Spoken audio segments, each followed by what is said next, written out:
అమరావతికి సంబంధించి కీలకమైనటువంటి అడుగులు పడుతున్నాయి. ఓ పక్కన కాల్వలు అంటే ఈ మన ఇవి ఉన్నాయి కదా, వాగుల్లో నుంచి వచ్చేటటువంటి వాటర్, పాలవాగు, కొండవీటి వాగు ఇట్లాంటి వాటర్కి అనుగుణమైన కాలువలు కట్టడానికి ఇక టైం దగ్గరకు వచ్చేసి వర్షాకాలం అయిపోతుంది కదా, ఇప్పుడు ఇక నడుస్తుంటుంది.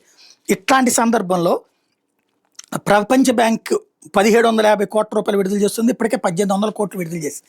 ఇది కాకుండా అమరావతిలో బ్యాంకులు, కేంద్ర బ్యాంకులన్నిటి కలిపి 8 బ్యాంకులకు సంబంధించినటువంటి అంశం మీద ఒకేసారి వాటిని ఇంప్లిమెంట్ చేయబోతున్నారు. అక్కడ బ్యాంకులన్నిటికీ కలిపి ఒకేసారి శంకుస్థాపన చేయబోతున్నారు. అది త్వరలో కార్యక్రమాన్ని భారీ ఎత్తున నిర్వహించడానికి రంగం సిద్ధం చేసుకొచ్చారు.